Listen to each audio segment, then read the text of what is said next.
Hello my chicklets, thank you for stopping by. We've been doing some sad stories lately, so I thought we would do something kind of soft and happy. This story was written before we got Deceit's name, so in this story I will be calling him Damien. Other than that, as always, please check the description, and let us read Ulterior Motives.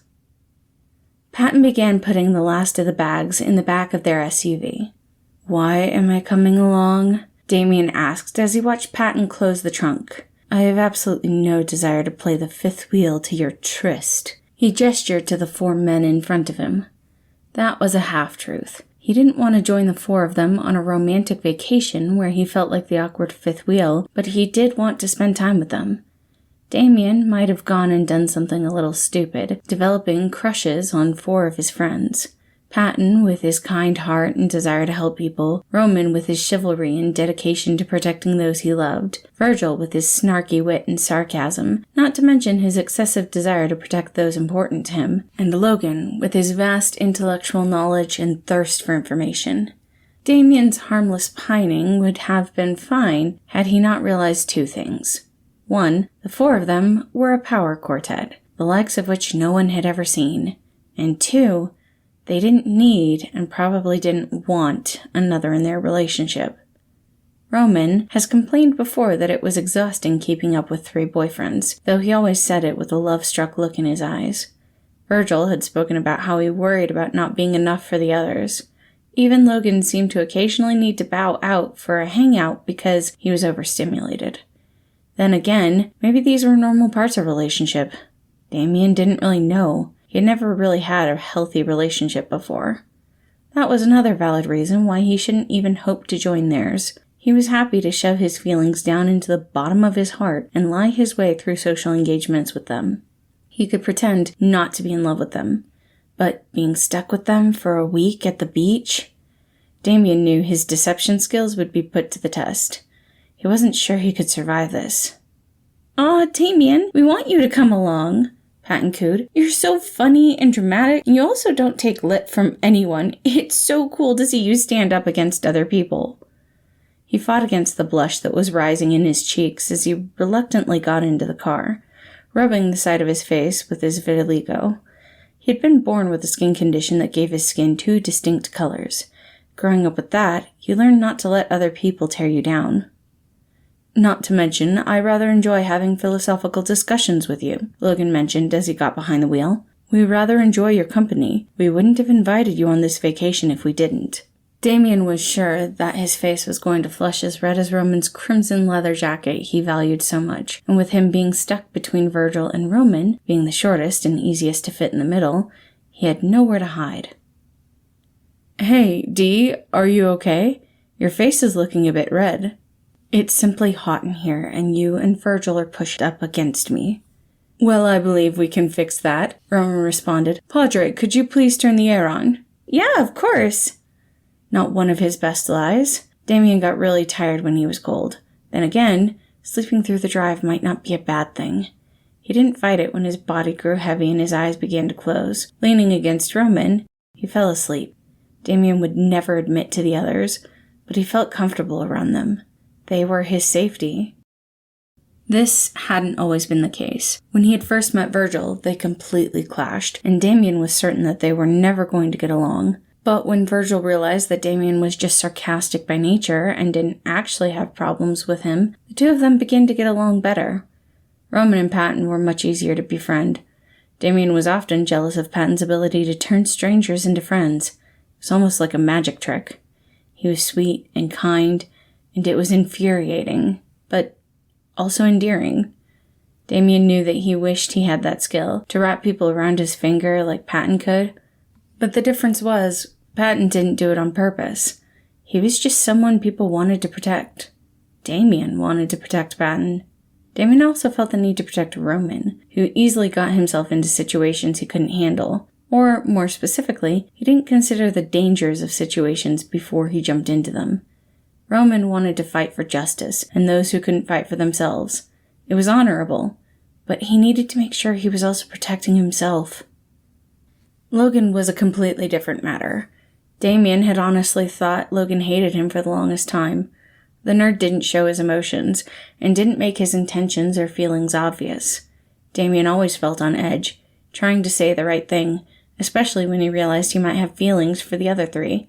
But his feelings for Logan hit him like a brick. It had just been like any other night where they were hanging out, but the subject turned to families, and Damien admitted that his parents hadn't accepted him being gay and had kicked him out at 17. If it hadn't been for a friend, he wouldn't have been able to finish high school, and even then it had been a rough road. Logan completely blew up. It was the first time Damien saw him so passionate about a non-academic subject, and his lecture on the absurdities of abandoning your child for something they couldn't control lasted about 20 minutes. Logan concluded that if Damien's family wasn't going to care for him, then they would simply have to take their place. That was the moment Damien fell in love with Logan. It was also the moment all of his insecurities crashed in on him.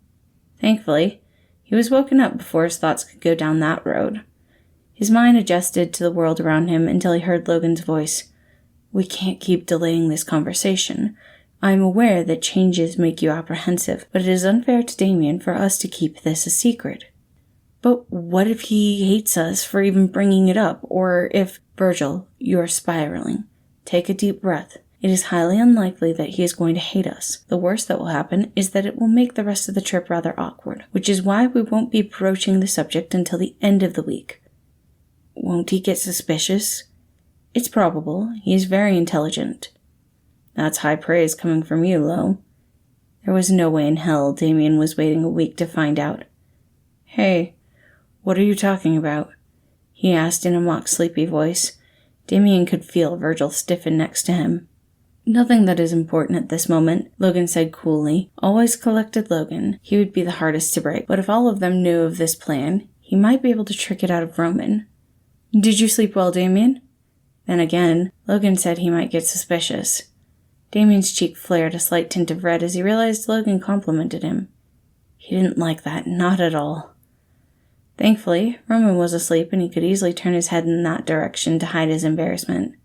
"If you say so, though that is totally not suspicious." He sighed. He couldn't be too mad, though. Logan had called him intelligent. "And yes, I did sleep well." "I promise that all will be revealed in due time, Damien. But for now, try to enjoy the rest of the drive. We only have a few more hours before we reach our hotel." Those few hours were killer. Damien played out a couple of different scenarios in his head of what they wanted to talk about. He was worried that they might be moving, though that didn't make sense in context, did it? Unless Virgil was concerned that Damien wouldn't want to maintain a long-distance relationship. There was also the possibility that they liked him back, but Damien didn't want to entertain that notion. He didn't want to get his hopes up only to have them needlessly crushed. "We're here." "About time," Roman said, stretching, draping his arm over Damien's shoulder. "Well, my slithery friend, shall you and I get us checked in while the others start to unpack the car?" "You're never going to let that go, are you?" "Doubtful. I personally think it's impressive that you had the flexibility to do ballet and interpretive dance in high school. I do wish I could find a copy of your performances." "Not on your life." He laughed, more embarrassed about it than anything. He had only joined the dance team because of a particularly hot guy, but Damien had enjoyed how he could make his body move with the right training, and if Roman was going to give him this gentle adoration, it might have been worth it. These 4 boys really would be the death of him. Once they were all checked in and in the room, Damien noticed that they had gotten a suite that had a little kitchenette as well as 2 rooms, one with a master bedroom and one with a set of beds. They'd probably give him the master bedroom just so that they could all be in the same room. Then again, the master bedroom had the biggest bathroom, and Roman was the king of morning routines. "Damien, if you don't mind, we decided that the first 2 people to fall asleep each night would get the master bedroom, so the sleeping arrangements might change around a bit." That seemed a bit weird, especially since they knew he was prone to falling asleep early. He didn't plan on questioning it, though.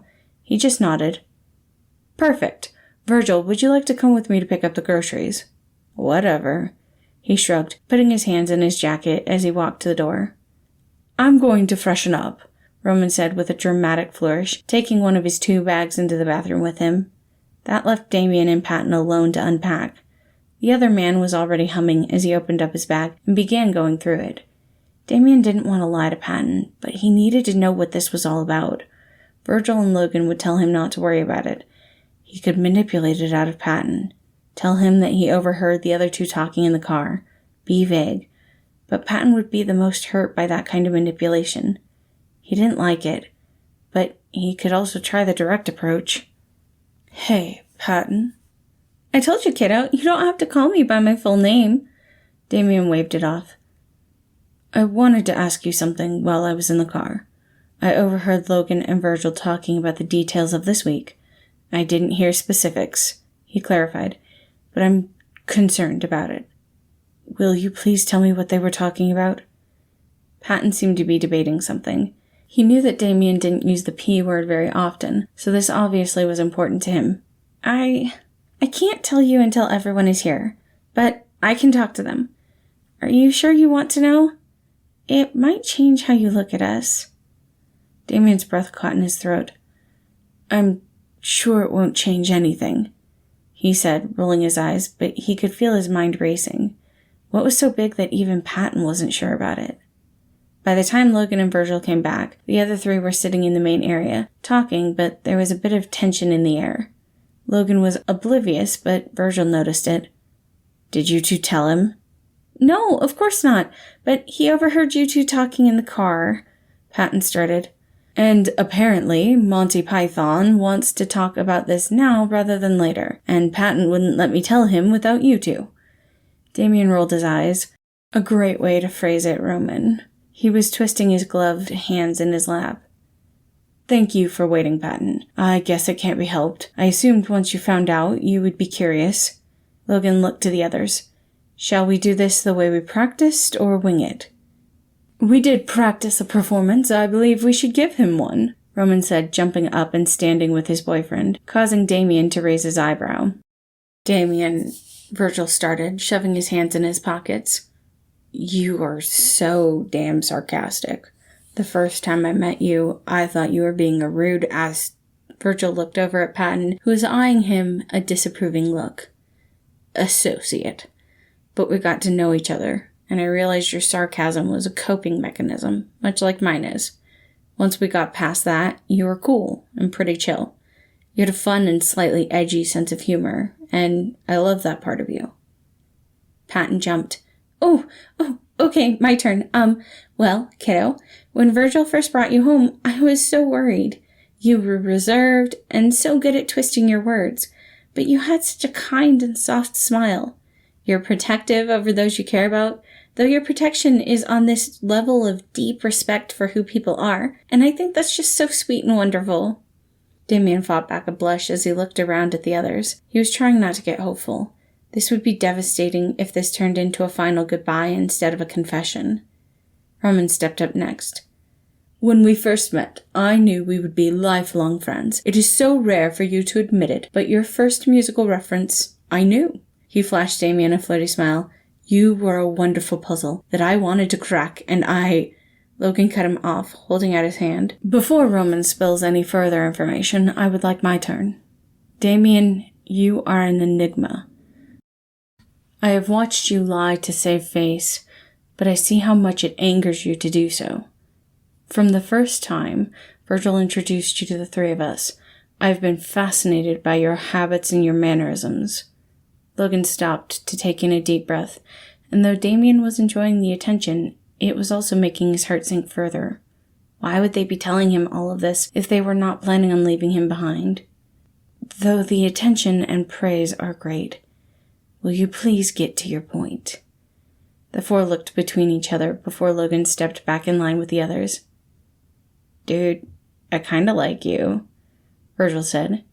Kiddo, are you a thief? Because you stole my heart. My prince, I think I'm falling in love with you. Damien, I believe I would benefit from the future inclusion of you in my life. Will you join us? They said together, Roman and Patton holding out their hands with excitement, and Logan and Virgil doing it with obvious reluctance. Damien sat there, mouth slightly open as he looked at the four of them. He couldn't believe this. This wasn't a lie, right? No, Patton didn't like to lie, and the others would never play a prank this cruel. Yes. His mouth moved before his brain had caught up. Yes, please, yes. He took Patton and Roman's hands, stumbling over the coffee table. You are all so dramatic, and I don't like this at all, he said sarcastically, a few tears falling from his eyes.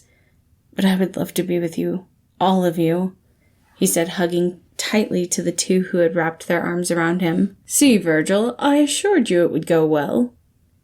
You're just lucky he's dumb enough to love us, Virgil chuckled, walking over and running a hand through Damien's hair. Damien laughed, holding the others closer. Well, now you can proceed with our date night idea, but now it can be an official date. Logan spoke up, and Damien just chuckled. Of course Logan had had this all planned out. Logan was such a nerd. A smile crawled up on Damien's face, and he let out a happy sigh. Things had turned out a lot better than he could have hoped. Thank you all for listening. Again, this was Ulterior Motives. I do hope you all enjoyed it, and I hope you have a wonderful day.